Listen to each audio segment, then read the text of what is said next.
Good Friday morning. This is Chris Rayner. Welcome to Sports Talk. Our guest today is Darryl Schwartz. Thank you, Coach, for being with us. Good to be here. Longtime coach in the area and everywhere else. We'll talk about your coaching journey, especially your time at Lejeune. Really want to talk some about that and the big run you guys had in the Eastern Finals that year. Yeah, 14-2. That was exciting. Good stuff, man. Good stuff. We want to thank our sponsors before we get started. National Dodge Chrysler Jeep Ram, the losses of John Drew Warlick, CNS Paint, Ron Choate and Victor Case, Onslow County Motor Company, Fountain Management, Sandra Fountain, Wismart Chappie's Chicken and Great Gas and Oil, Bartley Insurance Services, Bill Mercer, Humphrey Heating and Air Conditioning, Rock Creek Golf and Country Club, Golden Corral, Lane and Associates Family Dentistry, Doctors Tommy and Kim Morgan, Jones Onslow EMC, your Touchstone Energy Cooperative, Southern Touch Painting, Barnes Diamond Gallery, and of course Bayshore Animal Hospital with their new location now open at 623 East Sabiston Drive in Swansboro. I want to thank Helen's Kitchen and Billy Grissett for our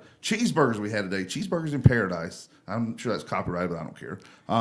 We'll normally do some Billy Bowls for breakfast, but today we mixed it up a little bit, went with some cheeseburgers. Great stuff they always provide for us. Thank you to Helen's Kitchen. Our Hurricane Watch is going to be powered by Downey's Heating and Air Conditioning, Jason Humphrey. Our Racing Report is powered by Onslow County Motor Company. Our guest last week, Mr. Ben Beasley. And make sure you subscribe to our YouTube channel. Wave to everybody in the YouTube world there, Darryl. Worldwide people watching you now. Worldwide. Worldwide. You're It's worldwide, good. man. It's good to know. And you can watch the show and previous shows at YouTube at WSME Radio. You can catch the show on our Facebook page at Freedom 97.1 WSME. And you can also find all your favorite on-demand sports talk podcasts and stream the station live at our website at WSME971.com. So, Coach, thank you for being with us, man. I've wanted to have you on here for a while. I remember you on one time with Coach Padgett. Right. And that was a great show. We had a lot of fun that day. You're a font of knowledge in the coaching world. Let's give your family lineage too. You have a son that's pretty high up in the football world, isn't he? Yes, he does a lot with the sports. He's working now with a company that does all types of apps and things to do with betting and Right. all sorts of things. And that's a huge business now, isn't it? Huge business. Wow. Works Between hard. that and the NIL and all the money, there's money everywhere in sports now. Yeah. Did you ever think about making the jump to college to make the big bucks? There was a time when I was playing at UConn, Coach Navio, he asked me, "You going to stay in high school coaching or go to the college ranks?" I chose high school. Yeah. So I stayed there ever since. It was too unpredictable in college. You would go someplace and you never know. Within 2 to 3 years, you're someplace else. And So that's the thing. The head coaches, once they're gone, most They times clean the house. Staff's gone. Yeah. So for me, being in high school, you stay at the same place and you can build a program. So that's what I did. And that's cool because you helped get some programs off the ground. I know that. Now, let's start in the beginning. It was a dark and stormy night when little Darryl Schwartz bounced into the world. Where do you hail from? I was born in Long Island, Mineola. And then 6 months later, we went to Florida. Stayed Wow. there a few years. That's a different Yeah. place, isn't it? And then I ended up in Acton, Massachusetts, right outside of Boston, and did grades first grade to 12th grade there. And then played football for Bridgeport University, and then transferred my last 2 years and played football for University of Connecticut. A UConn then. UConn. You were a Husky. Husky. Now you started out at Bridgeport. What was their mascot? Let me think. I can't remember now. It's been a long time It's ago. been a long time. So you obviously did really. While you're thinking of it, you did really well in the high school. I did well in high school. Yes, I was recruited, and I had some scholarship offers. I was very lucky. That's cool. My high school coach was really good. I learned a lot from him. So I got a scholarship at Bridgeport.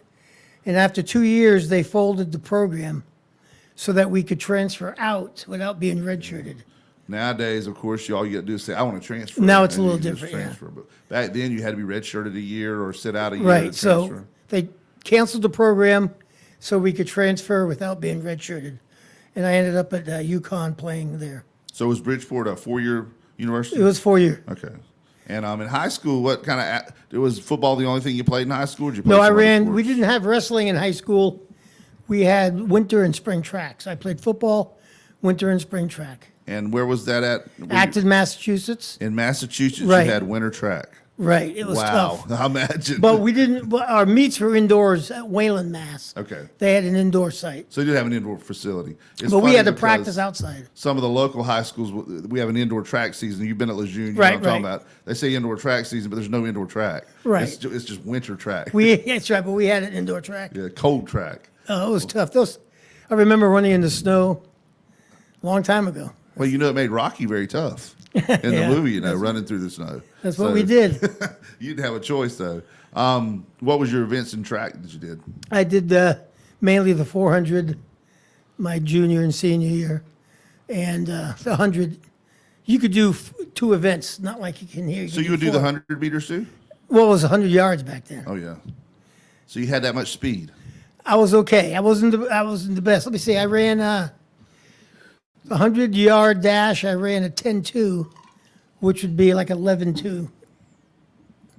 If you For were the doing it. 100 meters now? 100 meters. Yeah. So you track star and football star. What was your claim to fame in football? What positions did you play? In high school, I played fullback, tailback, mostly fullback. Back then in the 70s, being 5'11 and a half and 205, I guess was pretty big. Yeah, that's more of a fullback, yeah. Right. And so then I played fullback at Bridgeport, and then junior and senior year at UConn, I played wingback and fullback. It's always in the backfield though. Always in the backfield. Now you you had pretty good speed from what you were telling me. 4.6. Yeah, and that kind of size, as a fullback, that's pretty. It got me going to be able to play at that level, yes. Now, do you miss the fullback position in football? A lot of places just don't have it anymore. I was just talking about that during last week with my son. They got rid of it because Yeah. they pass so much nowadays. Well, and a lot of teams that did pass a lot, like the Packers, kept a fullback for a long There's a time. couple teams, Yeah. you never know. It may come back. It may come back. I think there's a place for it. I do too. There's nothing like that fullback to be your blocker on pass defense. Every now and then slip out of the backfield, catch a pass, and then you got a locomotive like yourself downfield already. And I of course, agree. running the ball. I'm a running man, basically, so I would always have a fullback. For years, the fullback was the one you went to on 2nd and 1, 3rd and 1, 3rd and 2. That Always. quick hitter, and he just blasted forward and you usually got it. Now the rage on has become quarterback sneak over the years. And what do you think of the tush push? We couldn't do that ever. That Now, was I'm not illegal. even sure you can do it in high school because I don't think I don't think assist you the can, runner. But in I pro, think it obviously just- they do it. I think they're just adding things in for it's more exciting for the fans. Well, the one they do up in the Eagles made it the Vogue thing now. They call it the brotherly shove. Right. But here's It's kind of my- like rugby. Right, exactly. It's a lot like it. And my thing is, for years you preach, the NFL's been preaching quarterback safety. Let's keep, not hit the quarterbacks late. Don't hit them low. Then you take 3 people and shove them in the back into a pile of 7,000 pounds. That's right. I mean, how is that quarterback safety? I don't. I think get it's that. just putting a new wrinkle in, making it more exciting, just like the kickoff. Yeah. What do you, while we're on that topic, Yeah. you opened that can of worms. What do you think of the kickoff? At first, I'll be honest with you, I hated it. But I've seen some really good kickoffs from that. Right. Kickoff At returns. first, I said to myself, I don't know about this. But then, it gets kind of interesting, like you said. Yeah. You could do some things with it. You still could onside kick, right? You have to declare it because otherwise your kicker is about 10 or 20 yards behind your line. That's what I thought. And the line can't run. The defense can't advance until it's caught or hits the ground. So it looks weird to see that ball in the air and they're just standing there. Right. And it's meant to slow it down a little and not get as many collisions, but Yeah, they're doing it for collisions, and it adds another play to it, actually. it does. And they call it a dynamic kickoff. And when I first heard it, I'm like, this is going to be terrible. But I'll be honest with you. I mean, there's been more kickoff returns for touchdowns this year because for the last 2 or 3 years, it's basically been just kickoff, take it at the 25. Right, So that way it's more exciting. The only thing I don't like about it is the surprise. You can't do a surprise onside kick. That's what I was There's no thinking. way to surprise. You have to declare. And that was part of the game. Yeah. And you can't now say, I want an onside kick to start the second half just to try and steal a possession. You have to be in the fourth quarter and down by a certain number of points or something like that. You have to be behind and in the fourth quarter. So they added something different and took away something. Yeah. It added a caveat and then took something away. Right. Thank you, Billy. Thank Billy you, Billy. Grissett has snuck in. This is Billy Grissett from Helen's Kitchen. Hi, Billy. Thank you, Coach sir. Darryl Schwartz. Pleasure. He's delivered us a bag of deliciousness for lunch. Sounds good. because by I the time will. we finish, we're usually close to lunch. Thank you, Billy. Take care. See you, Billy. Thank you once again to Billy and Helen's Kitchen for those cheeseburgers for us today. Sounds good. Back to the kickoff, though. So there's no way to do a surprise onside kick. You can't. I guess you can do a pooch kick. To be honest with you, I don't know all the little details on where the ball has to hit, and it's just still a little strange to me. It does make an interesting trivia question. There is one play now in NFL football, because in college they still do the same kick. Right. In NFL football, there is a play now where you can have 12 men on the field. Did you know that? No. And it happened this past week. There was one of the games where the wind was blowing so bad it kept blowing the ball off the tee. They sent a player in from the sidelines to hold the ball on the tee. Kicker kicks it, and he has to immediately run straight off the field. Isn't that kind of magoo to you? Yes. That's just a little weird. I always thought maybe the referee could hold the ball. Because what do they do after A that? referee's not going to Dwayne himself. That's what, obviously. And plus, that would you technically could you could have a kicker saying, "Oh, at the last minute what I mean?" Right. So you have It's one of better your own to keep it guys. in-house. But that is kind of an odd thing. That That's is the only odd. player now where you can have 12 players legally That's a on the good- field. that's at a the good start of trivia the- question. It would have been, but we gave it out. That's right. So, yeah, we screwed it up. All right. So you left high school, played at Bridgeport 2 years. They closed the program. Did they close it because of money? Is that No, back what then? happened was, real quick, the program was a 5-star program, 30 scholarships a year, Division II. And then they took the program and they moved it under physical education, not its own entity. So it And then almost they became like slashed a it. club type A club thing. Yeah. And they honored our scholarships, but then they couldn't recruit no more. Right. So we had a team meeting, and we said we could keep football or not. And we decided as a team not, and then we had to re-recruit ourselves, Then you became free agents. free agent. And I still remember going out, being recruited again for the second time. That's cool, but you're at that time, 19, 20 years old, a little older. You know the ways of the world a little more. Yeah, it was a little bit easier. So you said they would honor your commitment. They would have given you another 2-year 2-year scholarship. scholarship. Okay. Because nowadays, the way I understand the scholarships work, even on the Division I level, they're not a guaranteed 4 years anymore. Like if after a couple of years, the player gets cut, I think they lose a scholarship. Probably would, yeah. Yeah, I think that's the business it's become. So when you transferred to UConn, the Huskies, of course, Right. did they give you a 2-year scholarship to finish it out? 2-year scholarship. And I still remember the first day, Coach Navio wanted us to run the mile, and everyone lined up and ran the mile, and that's what we started off. I still remember that day. So he wanted an endurance team. Yeah. He just wanted to see, he said it was a good indication of, are you still in shape from the summer? Because remember, back then, you just went home during the summer. Oh, yeah. Nowadays, you don't go home. Did they even have spring ball then? Yeah, it's spring ball. It was like Some called practices in spring. a meat factory. Oh, now you're right. They stay Now, there. you stay all all through the summer. all yeah. the summer. Same thing. Even when high school football used to, in my playing days in the mid '80s, nobody even thought about it till August 1st, and you should have. But as players, but the difference back then is a lot of us worked. Like we would either work on a farm or doing some other thing, Whole painting or different, something. yeah. And so we didn't have a summer to be able to do conditioning drills and stuff. We were working. And so now it's pretty Big much all difference. summer. Oh, yeah. Big difference. So what was your first coaching gig? Well, actually, with UConn, how did your teams do those 2 years? Not too well. Not too good. We didn't do too well. And I remember we were playing some big teams.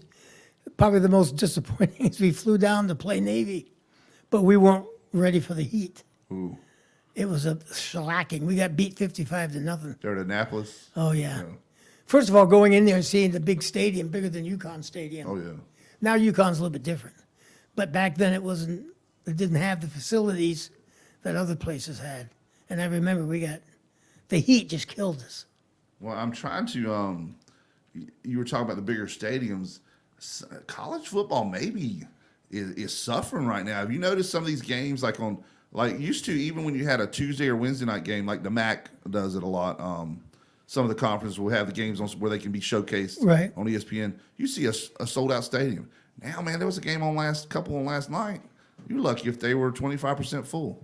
Is it you think it's the ticket prices that are pricing people It's out? probably the ticket prices, but it's probably also there's so much going on. Yeah. I mean, you got all these sports going on these days. It's A lot unbelievable. more to do in the world. Yeah, a lot more.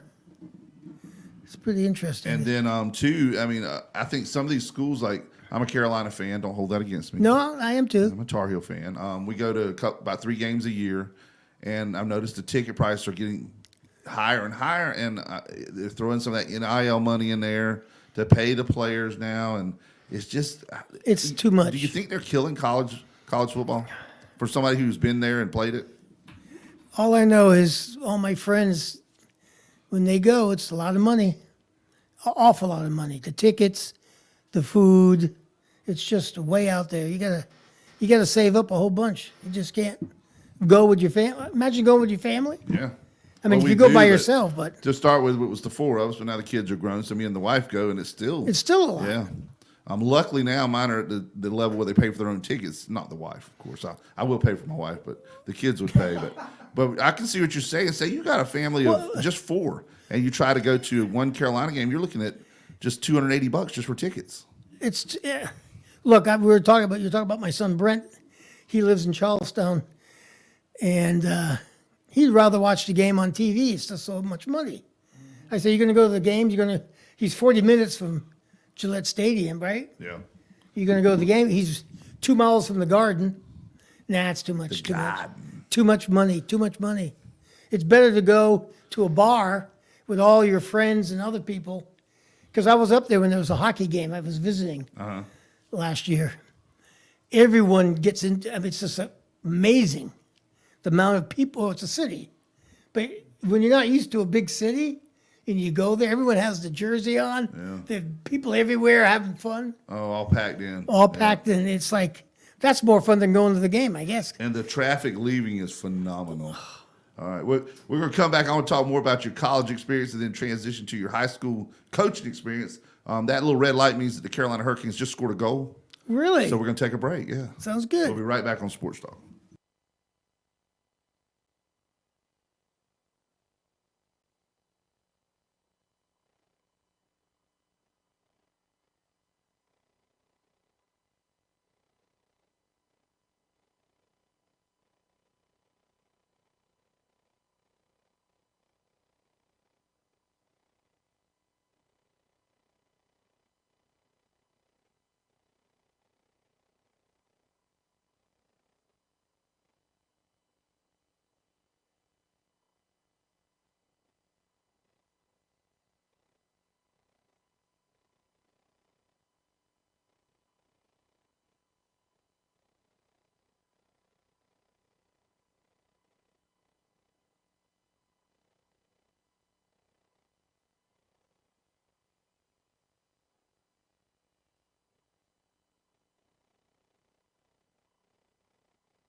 Welcome back to Sports Talk. I'm your host, Chris Rayner, on this beautiful Friday morning. Got Coach Darryl Schwartz in here with us.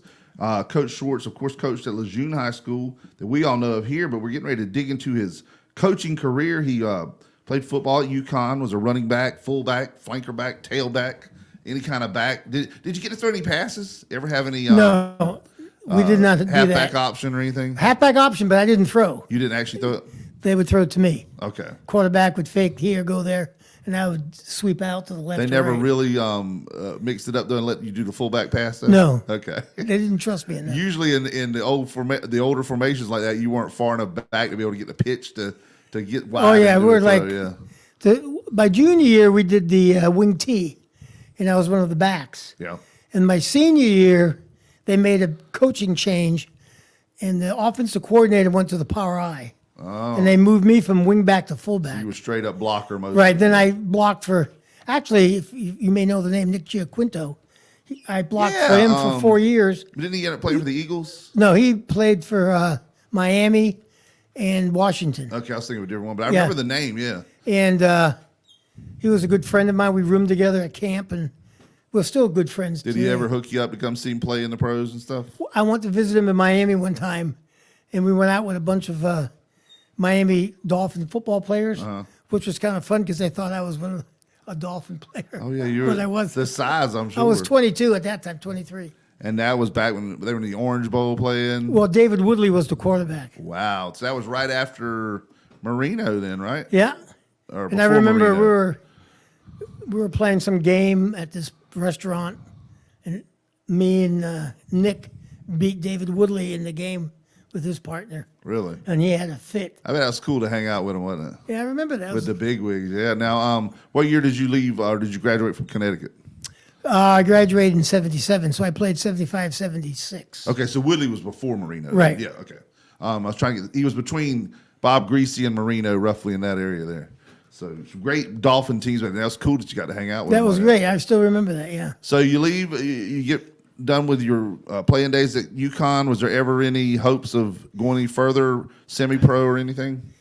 There was one, when I was down in Miami, we were playing poker with some of the guys, and Joe Rosa was a tight end at that time. Uh-huh. And he said, I'm really happy. I just got out of the weight room and I benched 400-something pounds. And then Nick Giaquinto said, Darryl, I benched over that. And he said, all right, you're coming with me tomorrow. Open and we're going to tryout. meet, you're going to meet Shula. He loves weightlifters that could run, and we'll see what we can do. But I was worried about my teaching job calling in sick, so I didn't do it. So you didn't That take was- the step. That was I still say to myself, that was crazy. That was your shot at it. That was my shot. Now, probably nothing would have happened, but you never know. You never know, man.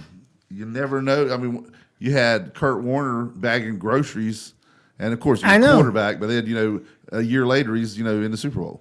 But I still remember sitting at that table, and the big tight end goes, come with me tomorrow. I'll introduce you to Shula and get you a tryout or something. Because he likes that type of person. Yeah. And I didn't do it. It was Oh, just he good. loved the. Remember, they had the no-name defense. That was what they were all about. Right. He wanted people that were blue-collar type, hard workers. So, what did you do when you first get out of college? I got out of college. I worked as I did my summer job during high school and college, pool construction. Okay. And looking for a teaching job. And then I landed a teaching job at Wyndham High School and the elementary school. And I started coaching in 1977, the same year I graduated at East Hartford High School. Okay. And I started there. Then I coached at Wyndham. 3 years into Wyndham, this nice teacher, probably in her 60s, and I was only in my 20s, said to me, you should go into the overseas system, DODEA, Department of Defense. Right. So I applied and got a job at Ansbach, Germany. I was there 3 years coaching football, wrestling. Actually, I did some soccer. And then 20 years at Wiesbaden High School, which is kind of Germany, cool yeah. because back they don't have the big schools, small schools anymore because of the drawdown. But when I was there in the heyday, there was 32 high schools. Wow. It was a lot, and there was like a whole In bunch. Germany? Yep. Jeez. Well, Germany and of course England and Iceland and all Oh, that yeah, stuff. the European theater there. Okay. In Italy and yeah. So the our high school was a little bit bigger than Jacksonville at the time, but I was there 20 years, so I have that mark for me. It was pretty cool. The longest head coach at a major school, Yeah, that's and and there's no more big schools, so not anymore. not anymore. So I always have that. So I was there, and then when our kids were in 8th grade and 5th grade, my wife said, I don't want to be teaching and working overseas while our kids went to school in the States, like college. Right. So we decided to look for jobs, and I got one, as did my wife at Camp Lejeune. Okay. So that's what brought you here. That's what brought me here, and that was 204, and I started coaching for Tom Childs. I did some track, and then I applied for the head job. 207, I think it was, we talked about. When you first started as Yeah. head coach. And then Doug Ernie, you know Doug Ernie, of course. Oh, yeah. We're like brothers. Doug Ernie is the Swiss Army knife of Oh, he's Lejeune great. High School. Yeah. He's like my brother. Could do everything. In fact, I hung out with him more than I did my I family. tried to get him to come on the show one time, and he says he's not a talker, but it's amazing how you see how easy it is. You just get on here and you just tell him He's a stories. very good talker. Well, I would love to get him on. I tried one time and he didn't want to do it. It was right after he retired, so I think he was still kind of bittersweet about retiring. Oh, he would be I a might good- get you to reach out to him and Yeah, I see him all the tell him time. to let me know again. I'd love to have him on here. Oh, he's a great guy. So you, we worked together. Now, hold on. Before you start with that, when Coach Childs was there, he was there, 20-some years, right? Yeah. And so that was a lot of continuity for the football program, which probably helped you taking over, didn't it? Yes. Yeah. So it was a little stressful in the beginning because you have somebody like that who didn't get the job and I did. Mm-hmm. But after that, and you get in there and you start working, things worked out for the best. You talking about Mr. Childs? Right. So did they just not renew him that last year? Right. He didn't I- retire?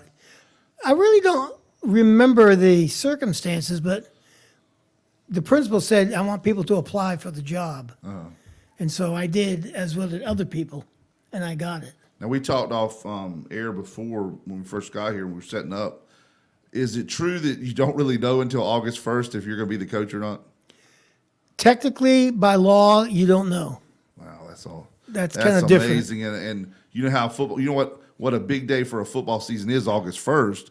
But if you're starting August 1st, you're behind the ball nowadays. Exactly. So when I was there, I went to the principal and said, look, there's no way we could survive if we don't practice like everyone else does. In summertime. So he goes, all right, go ahead.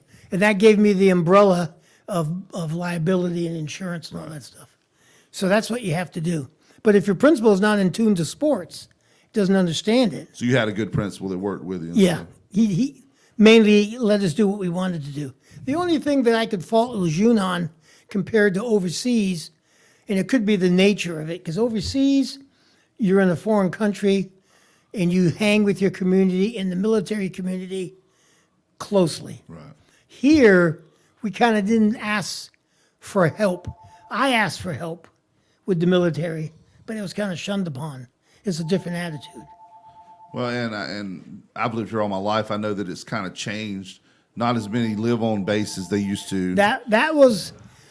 That's when Bob Eason one day saw me, and he goes, "How you doing?" And we were talking, and he said, "I got this great guy. He's a junior, came from Florida. His dad's is a Marine, 6'2", 215. D1 already has offers. Send him. Didn't even go to the Lejeune. They just went outside Lejeune. Because what they do is when you're going to Lejeune, you Google the high schools. And all these high schools come up, Jacksonville, Northside, White Oak. And so a lot of them don't pick Lejeune. Now, overseas, it doesn't work that way. Everyone has to go to the school. Right, because you can't live. If they said, Yeah. if they made the rule like it was at one point, you got to go. You have to stay on base. You can't go off base. Right. Then you would have a powerhouse. And if you had to stay on base, or if they open it up to where now can a kid that lives like say in town but his dad's in the military still play for Lejeune or not? Those rules they change every year. Do they? Yeah, sometimes they say if you live on base, you can have your own transportation and play at other schools. if you're off base and come on base, I don't think you can do that. Well, the time period you're talking about where you had to stay on base, a lot of them. That was way before I got there. Right, and so a lot of the kids, played football there. I remember those times. The late 70s, early 80s. Right. Lejeune was a powerful force in the East in football. A lot of people don't realize Lejeune won technically a state championship. It was a Division II, but my voice just cracked. I hope I'm not going through puberty again. It was a lot like when the high school football subdivided all those years. Right. But they basically did it afterwards. And so each level had a Division I, Division II champion. So Lejeune won Division II. I want to say somewhere around late 70s, early 80s. I know they won that state championship. And our school also lost a lot of students. Yeah. We went from 700, 800 to 250, 350. So right now it's probably around 200 or so. No, I think it's a little more. Is it more? Now they're having a good year this year. You been following them any this year? I follow them just here and there. 4 and 6. 4 and 6. You got to give them At one credit. time they won 4 out of their 6 there, and then they played Northside Pinetown, who's pretty good. Right. This past weekend, so they finished I think 4 and 6 overall the record. Right. So that's good. You gotta They'll give make them the credit. playoffs, I'm sure. Yeah, you got to give them credit. Yeah, and they play the kid they got at quarterback, last name Shea, Connor Shea. I don't know if you remember, it was either last year or year before. We had 9 touchdown passes in a game. Yeah, I So didn't there's hear. obviously some talent there. Which is good. It's good to have talent and not have them go to the surrounding high schools. When we come back, I want to talk about your time at Lejeune. Sounds good. Kane scored another goal, so we'll I'll take give a you break. that story. Okay, and we'll be right back on Sports Talk.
All right, welcome back to Sports Talk. I'm your host, Chris Rayner. Time for our racing report. The racing season is winding down. Last week they were at Homestead down there near Miami area in Florida. It was the race that used to be the one to end the show, but now they've decided that it rains less in Phoenix than it does in Miami, or less chance of rain. So they moved the showcase event, the closing event, this coming weekend in Phoenix. And looking back at the results from last week, you had Ryan Blaney was the winner, and it's one of those races where everybody's trying to get in the chase to win the championship because you have the NASCAR has kind of a weird playoff thing. They kind of pare it down as you go, and you have 4 drivers that have a chance to win the championship in the last race. So it's kind of a little different. Towards the end of the race, Ryan Blaney overtook Kyle Larson and ended up getting the win. Chase Elliott finished second, Kyle Larson third, Austin Cindric fourth, and Denny Hamlin fifth. And then you had one of the drivers try what we call the video game move. I don't know if you saw it about 2 or 3 years ago. I think the driver was Ross Chastain, and he basically matted the accelerator and got on the wall and used the wall to keep him from going centrifugal force from throwing him out in the stands, and used the wall. For a half a lap, you can do it. Really? You go any much further than that, and your car's tore all to crap. But for half a lap, he was basically running almost twice as fast as everybody else. Since then, NASCAR has outlawed it, and one of the drivers, I think it was William Byron, tried it this weekend, or Christopher Bell, one or the other, and so NASCAR did not allow them to get that advance because it was basically like, it's really not a safe thing to do because, first of all, you're dragging down the wall. Second of all, you're going so much faster than everybody else, so they've kind of outlawed that. But the standings right now, the 4 that have a chance, Ryan Blaney is first, Joey Logano second, Tyler Reddick third, and William Byron fourth, which I don't think that really means anything. I think they're all one position now because one of those drivers will be the NASCAR champion based on what they do this coming weekend in Phoenix. Now, Coach, you said you've never been to a race before, have you? I've never been to one. I think you'd enjoy it. From what you're talking about, the kind of music you like, things like that, I think you'd really dig it. Well, I Take heard you the some tailgating's headphones. good, though. Do what now? The tailgating beforehand. A tailgating, the I whole like that party, part. yeah. And also make sure you take some hearing protection. Right, you Don't said just that. take the old Walkman ones. Take the That noise noise canceling. canceling, yeah. Yeah, because it's pretty intense. And when we used to go years ago, you would have the cheap radios that you bought that canceled a little bit, but you could actually hear the broadcast of the race in it too. So there are radios that they make to do that, and it's kind of cool. Some, if you really want to get high tech, you can listen to the in-car radios and all that. Oh, really? I'm not sure that's what that would be that interesting, but I imagine every now and then you probably hear some wordy dirge too, some things they say that probably aren't for television. But that's our racing report. Thank you to Onslow County Motor Company, Ben Beasy and the gang for sponsoring our racing report. Going to be a big finish here at Phoenix this weekend, so we'll cover and hopefully have the champion on live next Friday, maybe. Maybe if we can pull some strings and get somebody to call him.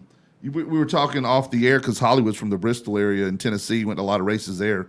NASCAR's just changed a lot over the years. It's just not the characters it used to be. And that may redevelop as some of these young guys come along. But, I mean, even when we were talking and you don't really follow NASCAR much, you knew about, Dale Earnhardt. Yeah, and, that I do. The Richard Petty, the heavy-duty ones like that, And that young lady. Go Daddy. What's her name? Danica Patrick. yeah. Yeah, she's a pitch person for a extended warranty company now. Right. So I saw that on she TV. sold a bunch of those probably. But yeah, she didn't stick around long with NASCAR. But yeah, she was a pretty good little driver. And now, at one time they had like 43 drivers. Now it's pared down to about 36, 37. So it's kind of changed over the years. They went away from a lot of the tracks that were the meat and potatoes of NASCAR and kind of went to some to try to get a new population. But I think now they're realizing they got to come back to more of a regional But don't you have type to have thing. good sponsors?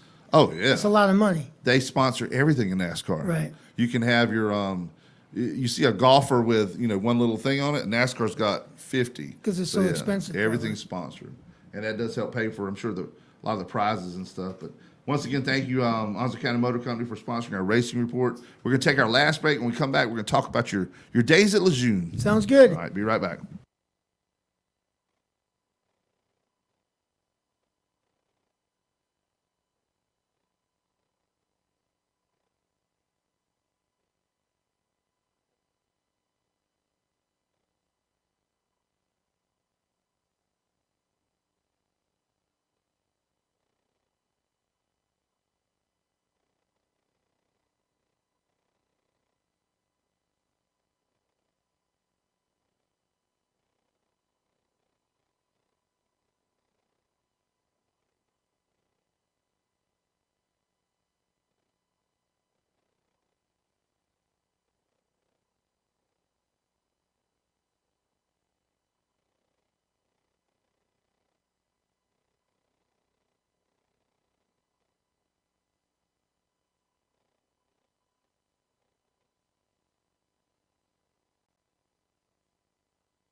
Welcome back to Sports Talk. I'm your host, Chris Rainer. We have Coach Darryl Schwartz with us today. Thank you, Coach, for being with us.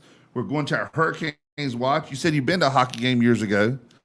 In high school. But so it's been Years ago. It's been maybe 5 or 6 years ago. Yeah. At least. Okay.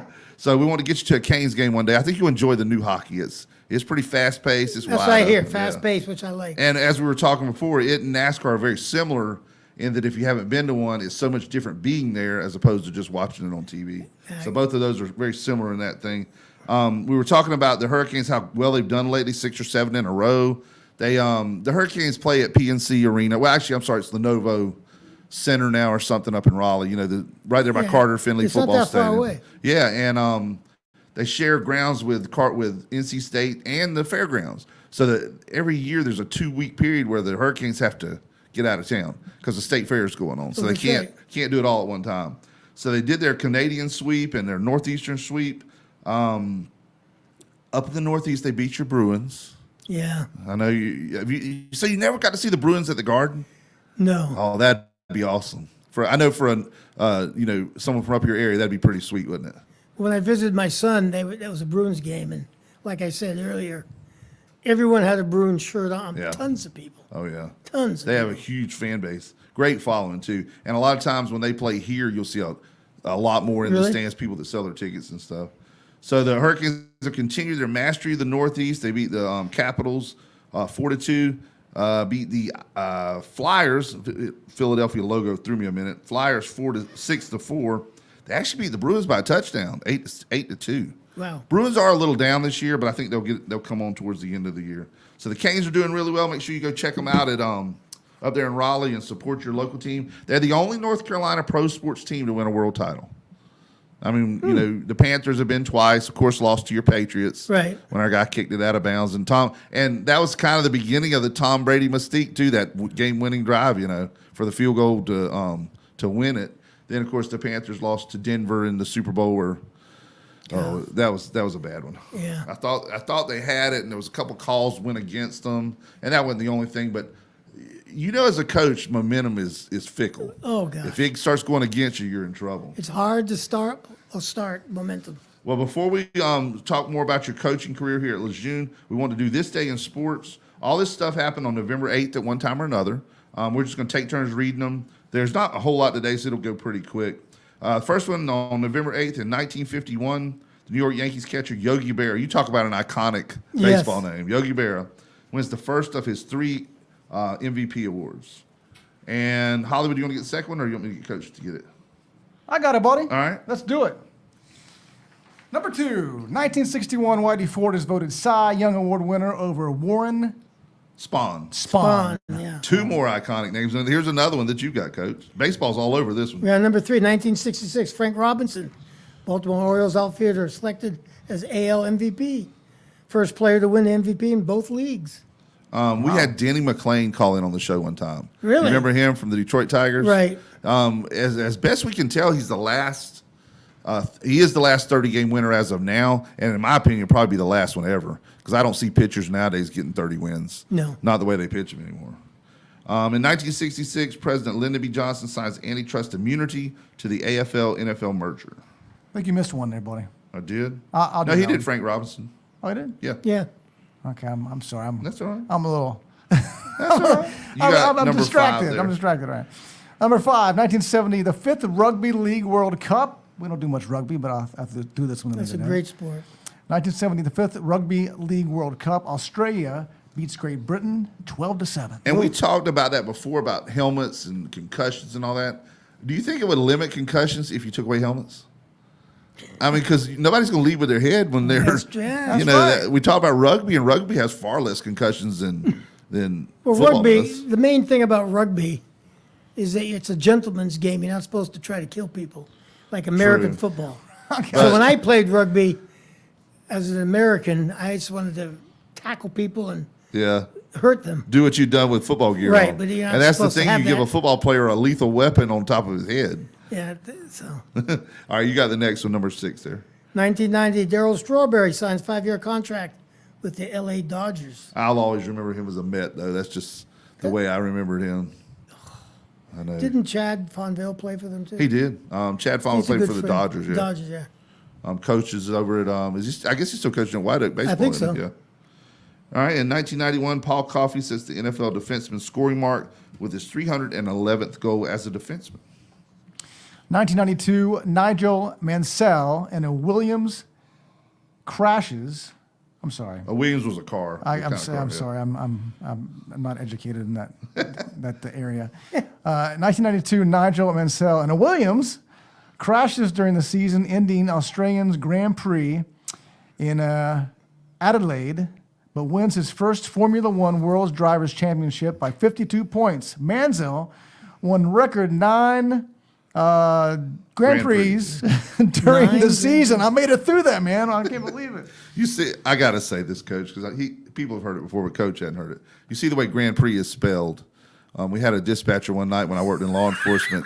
She was reading it off the thing and pronounced it Grand Prix. I know. That was always one of the funniest radio things I ever heard.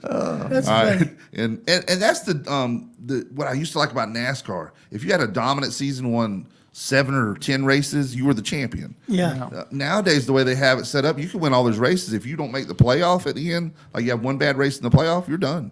No matter how You mean like with Georgia and dominant Alabama? we're. Yeah, same thing. Same Listen, thing. when it used to work, like it seems like in multiple sports these days. Yeah. And it used to be easier, and it was just cut and dry. Yeah. Why do they have to make it so They muddy difficult? the water. They Make try it to make it more complicated. Because exciting. everyone has an opinion, that's why. But you got to reinvent the wheel. Now, you saw it last year in college football. Florida my State, God. their body of work through the year was great. They lose their starting quarterback, and everybody knew there was going to be a big drop off.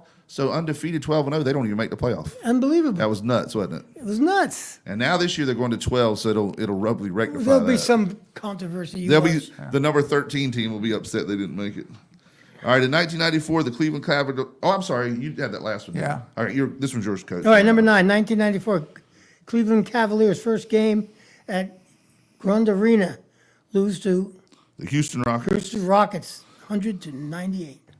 1997 Breeders' Cup horse racing, Hollywood Park. Winners were Countess Diana, Elmhurst, Gina. You gave me this one on purpose. Spinning World, Favorite Trick, Chief Bearheart, and Skipway. Actually, they were all easy except for that one. Yeah. I don't know why they would have the Breeders' Cup this late, though. That's weird. know. It's notice in Florida, but still. Just a fluke, maybe. Number 11, 2008, 18th College Football Holy War. Boston College Yeah. beats Notre Dame 17-0 The Holy War. in Chestnut Hill. You had the Holy War, and then you had the convicts versus the Catholics. Notre Dame always seemed to be a part of those big things like that. All right, you got the last one, Coach. 2017 Brazilian surfer Rodrigo Coxa breaks the world record for surfing, the biggest ever wave at 24.4 meters at Nazaré, Portugal. We'll go with that. Okay. Who's Now, me- out now there with the meters- tape measure and measure? Yeah, I need to convert They that. probably use some type of. Oh, nowadays, I'm sure technology will do it. Right. They'll just put the GPS I'll on just it. do it right now. Let's see. See what you can Hey find out. Siri, how many feet is 24 meters? Oh, it's Hey, about wait. 27. She'll just tell me, hang on. Hey Siri, how many No, it's feet more is like 70 24 feet. meters? 70 feet. I'm at yards, I'm sorry. That would be 78.74 feet. There you go. So 78 about feet. 27 yards or so.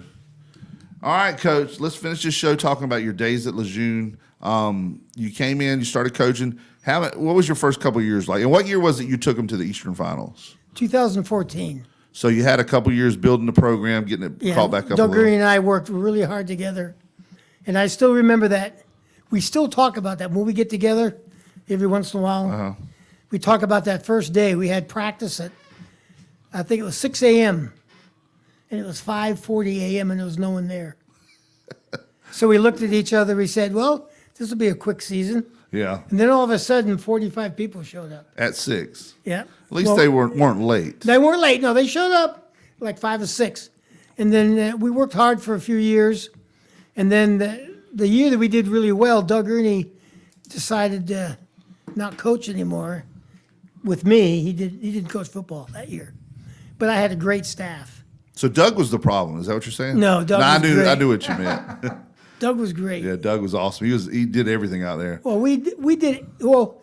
Being new to the system, he kind of helped me through Yeah. that. Got you Got through me the going. bridge there. Gave Yeah. me, yeah.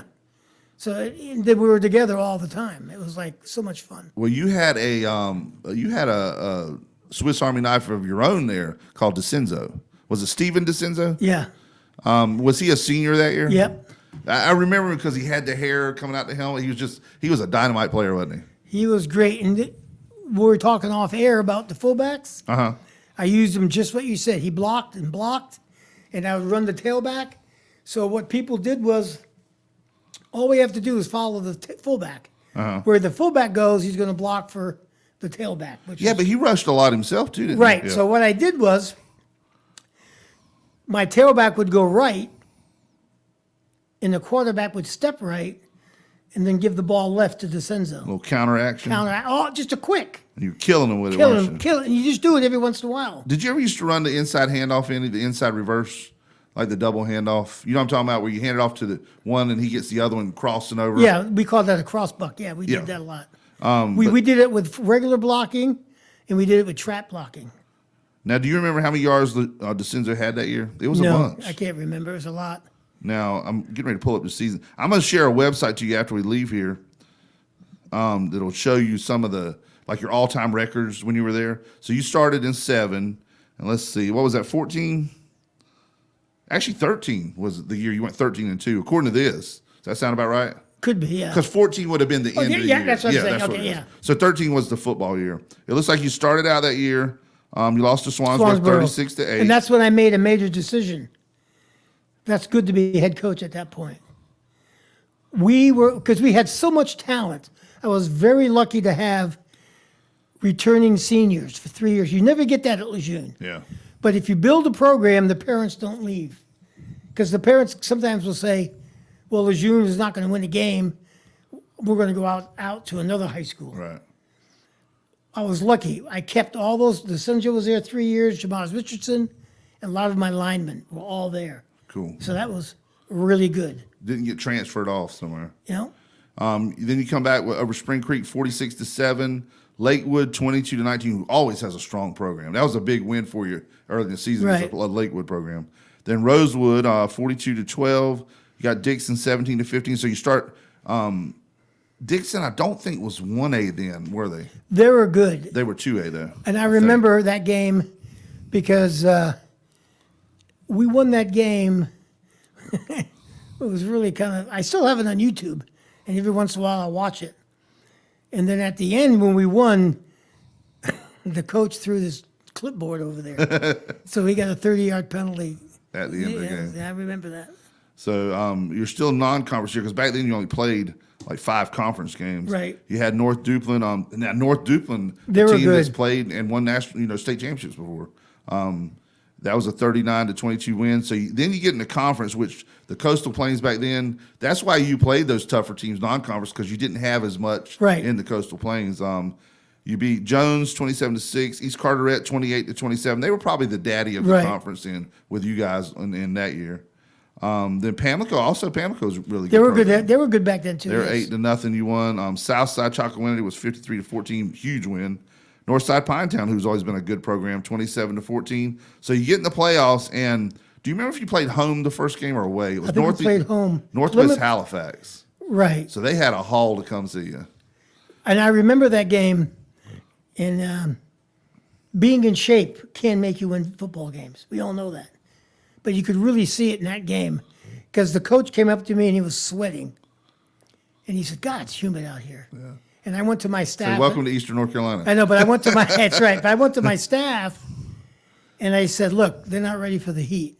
So we're going to do more than we usually do, run sweeps. Yeah. Because I ran sweeps because DeCenzo could block, my line was good, and Jamas could pick the lane. So we ran sweep after sweep after sweep, and the defense was so tired they couldn't even keep their head up. Really? And then we just ransacked them. You're like a good tennis player. If you know you got one that's a little out of shape, you run them a lot. Run 'em. Back and forth. Well, I ran that team, and you could see it. The fatigue set in. Yeah. That's a good coaching move. Then you got North Duplin again. You played them twice that year. Right. You had them in the playoffs and won 28-12. Were all these games at home, do you remember, until Plymouth? I think so. Because I think Plymouth was the only one I remember. Because being I on the remember road. we were always just setting up for something. And then Southeast Halifax, you had another Halifax County team come down, whacked them 33-8. Then went on the road, Eastern Finals, right? At Plymouth, which Plymouth is a juggernaut in 1A football. They had a line that was so huge. Yeah. Now, we were competitive with them the whole game till they wore us out. Yeah. They just wore us out. They were always a big running team. We saw them a couple of times when Southwest would go to state championship games, and you see the 1A game before or something. You know, they just always had a good 1A program. They did. And it was nice. The guy was nice. I think they won. They won the state championship that year. I don't know. I was going to ask you. I think they I'm pretty lost. sure they did. Hold on, I can check. Yeah, this check it second. and make sure. It'll Because that pull was up theirs too. Yeah. No, but we went out there. It was out in the boondocks. Plymouth, yeah. And the You go to field was horrible. You go to the end of the earth and hang a right, I think. Yeah, that's what, They may have lost. Actually, they did lose to Murphy by 1 point. that's what it was. Now you talk about a football power in 1A, Murphy. So that was you played probably the two best teams in the state. Well, you didn't play Murphy, but those two right there were probably the two best teams Well, in the I state. remember Plymouth because you know what we did our first play? What? Halfback pass. We gave the ball to Richardson, and I knew we were going to run a sweep, but Yeah. we didn't. We just threw it. Touchdown. Scored. So you went up 7-0. Yeah. And they just wore us out, though. Yeah. They They were wore us out. huge running Huge. team. I mean, big and fast. And they did kind of the coaches like me. We're gonna take our time against Lejeune because we're bigger and stronger, and Yeah. we're just gonna run at them constantly. And they would just run dive and off tackle the whole game, and then they just beat us down. Now that year, DeCenzo was a senior. Was Richardson a junior or a sophomore? No, senior. We had 17 seniors. So they were that year. both seniors that year. Yeah, we had like 12 seniors stay for 3 years. That was great. That's a great class. A great class. And then we had 5 seniors come in, 2 from Texas, a couple from Pennsylvania. So we had 17. But, you know, the program was successful because everyone was on board. We had the administration, we had the teachers, we had the clerical staff, and we had the janitors, we had people in the community, and then, of course, you had the parents. Everybody coming out to help support Right. the team. And that is a lot when you have everyone on your side. Well, it's the classes you're talking about. I've seen those kind of classes where about their freshman or sophomore year, they kind of commit as a group to every year stay together, work hard, and that's when that class pays off. Is when Right, because when I first got there, people were leaving. yeah. Do you remember the Bodine family? Oh yeah. Well, Now, he ended up playing at what was it, state? NC State. Yeah. He came to me, the father, and said, "Darryl, I'm sorry, but we're going to leave. We're going to go back to his grandfather to play football." And then, So it was a whole other state. yeah, so that that's what was happening. But after the program I built and all these people came on board, then people started to stay. Yeah. And then we had That makes we a had 2 difference. Bodines my senior year. Yeah, I remember Sophomore him and his then brother. Yeah. Brett and I know one of them was Brett Bodine, wasn't it? Yeah. No, No. that's a NASCAR racer. Sorry. And that was Bodine. I'm terrible the way with they names, pronounced by it, the yeah. way. So anyway, when you build a program and everyone's with you, but it takes a lot of work because you got to have to do that. You got to have a family that knows you won't be home a lot. So my wife knew that because we've been married 35 years. For 35 Yeah. years, I'm still coaching. So I would always be doing something. Monday nights quarterbacks, Friday night after the game parties, parents this, parents that. But once you bring them into the fold and everyone's a part of it, that's how you get them to stay for 3 years. And I remember Coach Padgett talking about all those sacrifices during football season and beyond, not being around his family. When you were on the show with him before, and a great Right. show, I remember that show because I used to listen to it when I was at work all the time. And I remember we had his kids come on here about 3 months ago or so, both of his kids, and they talked about all the things that they missed and how much more special it made it. Like when they had a Friday night off, they'd all go do something or something like that because it was Because my son away so much. played at Jacksonville, and my daughter did stuff. So, I didn't get to see them all the time either. Yeah, I know that was probably tough. It was tough, but it was all right because we had film. So he played football at Jackson while you were coaching at Lejeune? Right. Could he not play at Lejeune? Not eligible? No, There's not even a rule No. for like a coach's son or Congress something? has to make a rule for that. Congress? Yeah, that's how facility it is. Wow. So that's not going to happen. Oh, believe me, we know the red tape of trying to get to a football game sometimes. It was tough. Tell me about it. It's always different because whoever the commanding officer is of the base Yeah. has different rules. Yep, different levels of, and of course, Security. 910 changed the game a lot. Yep. The way the security was, and it was a necessary thing, but it was tough sometimes especially like when conference basketball tournaments, things like that were out there. Man, it was tough to get everybody out there one time. You should have seen it overseas. Oh, was it even worse? Yeah, so for me, it wasn't too bad because I was used to it. But overseas, when you went on to another base to play, like we'd go to Würzburg or Heidelberg, the bus would pull over. You'd have to get your IDs out, and armed guards would come on and check everybody. Oh, wow. If you didn't have your ID, you're not going anywhere. Yeah, you turn around and go back home. And then they check for bombs and all sorts of stuff. And was that after 9/11? Yeah. Okay. We talked a little before about you talking about you love to play music loud in the man cave. Oh, and yes. hang out. What's your shtick? I guessed right earlier. I'm not guessing it now, but I guessed earlier. I said possibly classic rock. Classic rock, 70s, 80s. 70s, But I'm 80s. also open to new stuff, which is great because when my son P visits, Diddy and stuff like that. anything. I'm kidding. No, but really, it's true. That's funny. When my son visits, we relax and have quality time, and we'll play music. Yeah. And I You don't play it as loud then, so you Oh still no, talk. we play and loud. everything. Oh, okay. We have to make sure my wife's not home Okay. because she doesn't like it. So anyway, I introduced him to the '70s classics: the Beatles, Paul McCartney, Led Zeppelin, and he would introduce me to stuff new. Yeah. So we have that contrast, which is good. I was kind of in the middle there. I was like an '80s Van Halen guy. Well, 80s are great music too. Aerosmith. Oh, no, And he's- you're a big sports guy. I encourage you to go online and look up. You may have seen it already because there was an ESPN thing too. ESPN did a show at the end of 1999, right before the year switched over to 2000, Right. called the greatest sports moments of the 20th century. And Aerosmith's "Dream On" was the music to it. And man, it covers every event. And I'll sit there and I would watch it with my kids, and I would explain to them, that's Jesse Owens. Like, well, he was before my lifetime. He was before my lifetime. But I know who Jesse Owens is. Yeah. That's one thing that we've talked about is different with like the baseball playing kids of today. They don't know the history like we did. Right. I wasn't around when Babe Ruth played, but I knew about it. Right. And I knew Ty Cobb, and I knew the names, Yogi Bear, all the names we said earlier. And a lot of kids nowadays, they just know They the new don't. players. Well, like Larry Bird, they do know Larry Bird, Yeah. but not as much. But how about Pistol Pete? Oh yeah, he possibly could have been one of the best ever if he Ever. didn't have to cut it short. Well, he averaged in college, I think I'm correct, 44 points a game without the 3-point line. Oh yeah, he's on that video And too, they had the coming tw- through and basically doing that swoop layup. And that he would do. they had no clock. I mean, Yeah, so that was phenomenal, but no one knows that. yeah, and there's a lot of those names that will unfortunately end up dying because nobody knows about it anymore. True. Now, did you get to see Bird play at the Garden any? No. Did you ever go to a Celtics game there? I think just one or two. But was after him probably? Yeah. Yeah, he was an assassin, man. When you start talking about players that just could get under your skin and eat you alive, obviously Michael Jordan.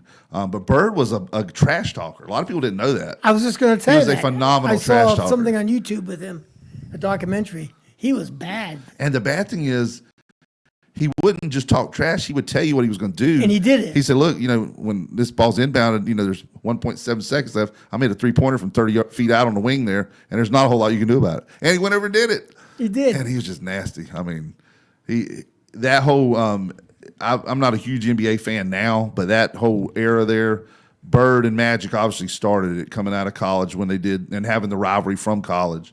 Jordan took it to a whole nother level Right. in that group. And it wasn't just him. It was, Dr. J was in that time. The Pistons, all the Celtic teams, man. The Celtics-Lakers rivalry, that took it to just the stratosphere. If you've never seen that special, that's another good one. It's Yeah, I a know. 30, There's so many good 30 things for to 30. watch. Yeah. You're like me. You don't have time usually to sit down and watch a 2-hour thing, but a lot of that stuff is really enjoyable. That was just the heyday of NBA basketball. Now, you're obviously a Patriots fan. I see your phone every now and you'll get a text, and Right. the helmet will come up. So, did you go to any Patriots games? I figure you probably made Well, a couple. I've been to a few. Yeah. But like I said, expensive. Yeah. But I remember one time when Brent was young and Ashley was young, we went to a game, and boy, it was a lot of money. Yeah. But it was fun. I'm not saying it wasn't fun. And you made a statement earlier that I found as I get a little older, gets truer and truer. It is so cool to get in the man cave, flip my beer lights on, have that atmosphere, have the big TV, and watch it with a group of people or something, or even, me and my dad or something. Absolutely. Yeah. Absolutely. It's just And you can have it's more so than hard one- fighting the crowd You sometimes. could have two TVs going, NFL Well, whatever you want. Yeah. Red zone, this and that. I usually have red zone as the second one because Right, that's what we do. it whips around. Now, it drives my wife nuts for me to sit there and just watch red zone because she's watching all of a sudden, well, wait a minute, didn't they just wait, that's a different team. Red zone is just that whip around, It's pretty good, though. Oh, yeah, I love red zone. It's good to have on the alternate TV with the sound down because it will confuse you with the announcers, And then watching, of course, I'm a Panthers fan. Don't hold that I like against the me. Panthers, too. No. I love the organization. You have to support your state you're in. Well, the thing is, when their previous owner, their original owner, Jerry Richardson, made his money, with Hardee's, the restaurants, Right. Did really well for himself, worked hard to make what he made, brought the Panthers here because he was from the North Carolina area. Nobody else would have done it probably, would have brought a team here. He did it because he loved the area. He made it work. Had a couple of issues late in his career, before he sold the team, where he was vilified over some things that may or may not have been true. Who knows? Sold it to David Tepper, and he is just in the ground, buddy. I hate to be, and I'm gonna say this: David Tepper's done some great things. The $3 million he did for Western North Carolina, Right. A lot of the other things he's done for charities and stuff, you can't deny that. Right. That has nothing to do with running a football team. True. He needs to get Dan Morgan and the crowd that he's got in there now, general managers, and let them have it. Not another Jerry Jones. Right. Because, that's the way the system starts going down. Exactly. Now, is there anything else you want to add about your career before we take off? You had a story you wanted to tell me. Was that one of the That ones was you one already with Doug Gurney when no one showed up. Oh, yeah. It took 5 or 6. That was scary. Oh, yeah. And we do need to talk about there is no football this weekend. So, Hollywood, you don't have to do your rundown on what time we'll start tonight. You have the night off, Hollywood. Thank you. Bless you. Appreciate Bless it. you. They've extended the season 1 week due to the hurricane damage and stuff in the western part of the state, and it's primarily for the western part of the state. The only one that's playing tonight is, I understand, is Northside, and they're headed to Martin County. So they're going to have to leave here in a few minutes probably because, that's a long haul. Is it going to rain? I don't know. I think it's supposed to dry up and ease out. Okay. So I think what moisture's showing down south should ease out of here. But they're the only one local playing that I know of. Basically, what we've been told is it doesn't benefit you, it doesn't hurt you or help you. I'm not even sure it figures into your RPI if you do an extra game. Because, you were back in the days when you had the endowment games. Right. And the endowment game was great because technically with your endowment game, you guys went into playoffs undefeated. Remember? Yep. Because you could throw one game away. I think you played 11 games that year in regular season. Right. Well, looking at it, it looked like there was 11. And so you could take that endowment game, kick it out, and you would go in basically as an undefeated conference champion. So you hosted all the way up till, Plymouth and then had to go that long trip. Oh, God. Anything else you want to cover before we go? Any other shout outs or anything? No, doing good. You said your wife won't let you play music real loud. You want to give her a shout out and tell her how much you love her? Yeah, I love you. I love you, Lisa. Thanks. All right. Well, that's it for Sports Talk. We'll finish up with our sponsors. National Dodge Chrysler Jeep Ram. The losses of John Drew Warlick. Hollywood's got sound effects for us, a siren. Good job, Hollywood. Just happens to be going by. CNS Pate, Ron Choate and Victor Case. Onslow County Motor Company. Fountain Management, Sandra Fountain. Wismart, Chappie's Chicken, Great Gas and Oil. Bartley Insurance Services, Bill Mercer. Humphrey Heating and Air Conditioning. Rock Creek Golf and Country Club. Golden Corral. Cleaner Associates Family, Dr. Tommy and Kim Morgan. Jones Onslow EMC, your Touchstone Energy Cooperative. Southern Touch Painting.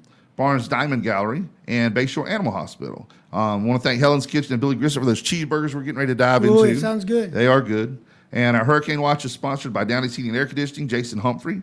Racing Report was sponsored by Onslow County Motor Company, Ben Beasley. Hurricanes are doing really well. Go see them. Support your local team. NASCAR season will wind up this weekend, so we'll have a new champion when we talk about it next Friday. And make sure you subscribe to your YouTube channel and watch the show and previous shows at YouTube at WSME Radio. And you can catch our show on Facebook page at Freedom 97.1 WSME. And you can also find all your favorite on-demand sports talk podcasts. You found the one that you were on before. Right. Yeah, so it's so easy to find. And you can stream the station live at our website at WSME971.com. Anything to add, Hollywood? Thank you for the wonderful job you do. Thank you, Hollywood. Yep. Oh, I've got to say that. Veterans Day Parade. Yes, tomorrow. Yes. The Veterans Day Parade, hosted by Rolling Thunder. That's the motorcycle. They're going to have it in the Rolling Thunder in there too, aren't they? I'm sure they will. I'm sure they will, I'm sure yeah. they will. But they used to host it off for a few years. They're back. I'm sure it'll be bigger and better than ever this year. 10 o'clock. It starts at the Coastal Carolina Community College. It winds down Western Boulevard. It is 10 o'clock. Get there early. Get a spot. They do shut the roads down. I think it's 9 o'clock about that time. I'm not sure the exact time. But we're going to be set up at JOEMC, have our booth. We got your buddy, our buddy, co-host sometimes here, Robert Farley. Robert Farley helping out. A great referee in the area is going to help out. Salem Clark, Jones Onslow, tourism. She pop by, help out a little bit as well. And it's just going to be a ton of fun. So I'll make sure you stop on by tomorrow for the Veterans Day Parade. Or if you can't make it by, listen on the radio. We'll be doing the Al Roker play-by-play, Yeah. Theater of the Mind. Okay? And then when Rolling Thunder comes by, all you got to do is have the Have mic the out there. mic, There's no doubt. That's You right. ever seen them come through on their ride? I'm sure, yeah. It's awesome, man. It's loud, too. man. I love Law it, yeah. enforcement just blocks everything for them, and they just roll. It's There, awesome. Yep, it's cool. Great calls, too. So thank you so much. Thank you to our veterans. If you know a veteran, do something nice for them this weekend, because we are what we are because of them. Veterans Day Monday. Monday. Yeah, and we'll be. It's got so much going on with the radio station this week, man. We had Matthew Modine yesterday. Yep, had that. A great actor. Still on there if you want to go back and Yep, look at it. the Great YouTube on interview. there. Full Metal Jacket. He was on the air with He us. was easy. Just let him talk. Such a nice, just Yeah. regular guy. Good guy. But that was yesterday, and again Monday, Golden Corral, Billy Sewell, the man. We're going to be there on Marine Boulevard from 3:30. Let me get that time right. Hope I got it right here. 3:30 till 6. Feeding veterans. Yep, that's right. Feeding veterans, 3:30 till 6, Monday at Golden Corral That's on Veterans awesome. Day. So it's a lot going on here at the radio Awesome station, thing but I he love does it. for him. Thank you, Billy, and them Yep. for doing Okay, that. that's great. Coach, it was great having you. It was great being here. All right, we'll do it again sometime. I hope so. All right. Y'all have a good weekend. Welcome. We'll see you next week on Sports Talk.